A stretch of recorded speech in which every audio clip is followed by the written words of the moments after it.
evening. Thank you very much for watching. Massive show tonight, so no time to muck around. One of the biggest concerns people have is about whether their kids will be able to ever afford a house.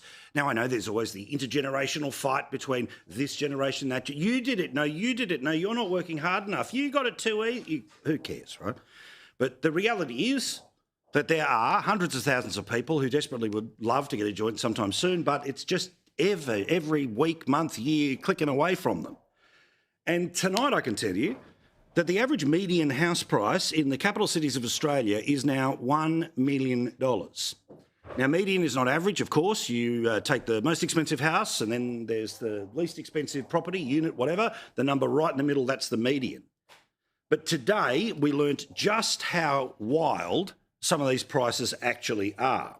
If you actually have a look at the median price across all of the capital cities right now, including Canberra, you're going to get $877,000. Now, that is the median, okay?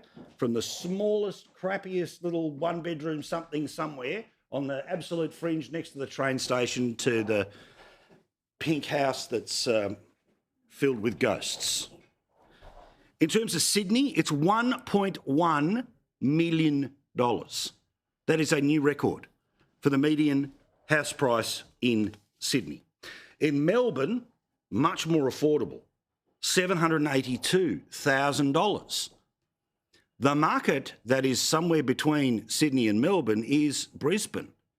Now, right now, according to the data, the Brisbane housing market is at absolute peak. It just keeps going up. The median house price in the CBD, or the metro area, I should say, of Brisbane, $889,000. Now, normally, if I just mentioned Sydney, Melbourne and Brisbane, someone will send me an email from somewhere else, and rightly so. Paul, it's a national show. What are the numbers where I live? Well, we've got those too. Today, the median house price was revealed in Canberra to be $856,000. So, a little bit under Brisbane, but still way in front of Melbourne. Adelaide, $805,000. Again, higher than Melbourne. Perth, $787, higher than the median price, or just under, I should say, in Melbourne. Then, if you call this affordable, Hobart, $685,000 median price. Darwin, $535,000, and as I mentioned before about Canberra, at $856. That was put out today by the Prop Track people.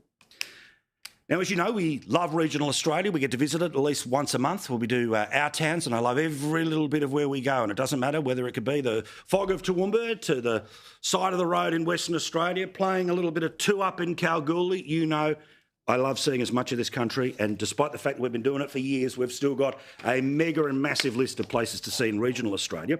But the assumption always is, oh, well, the house prices are cheaper there. And yes, if you're comparing Sydney at $1.1 million, regional areas are cheaper. But again, if people say, well, yeah, there's the better house, just go further out. Now, all of that's true. But even if further out is the option, it's still pretty expensive. Again, these numbers are for the month of April. So this is about as up-to-date as you could possibly be when it comes to these numbers.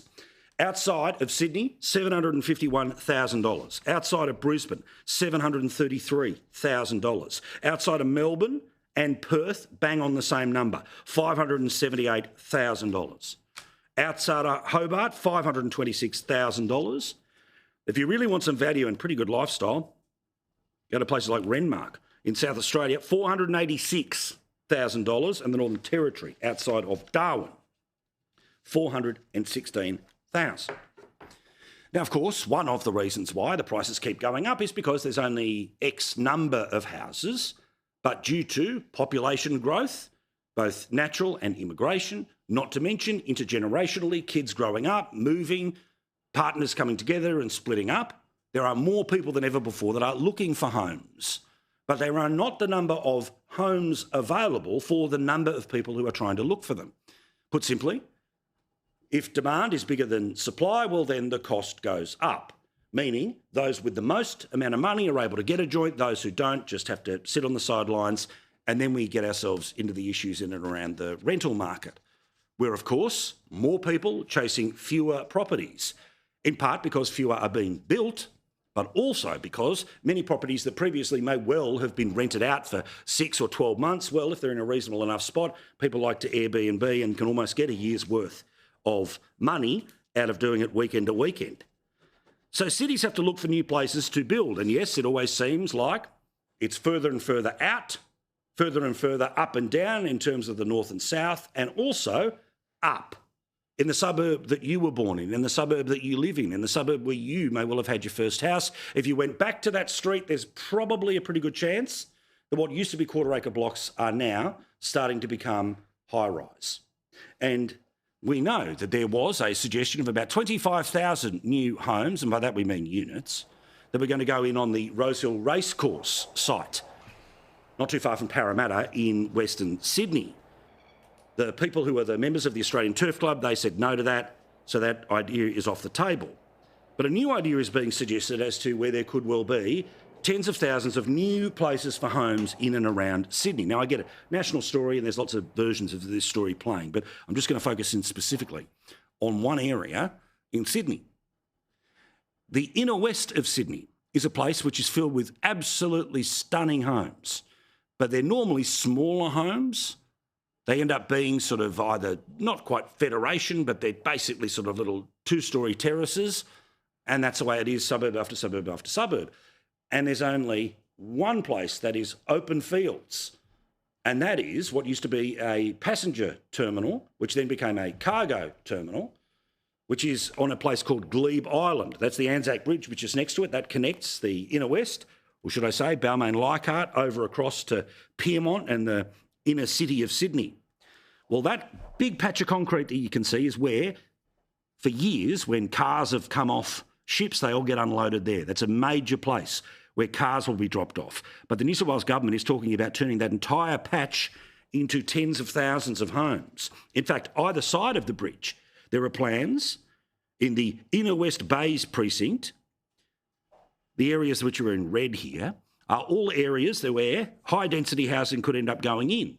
So all the people who are currently living in sort of the 1-2-storey lovely little places, and they are gorgeous, absolutely gorgeous, but they are now going to have to feel what every other suburb in Sydney in particular has had to feel, which is get ready for a heck of a lot more units.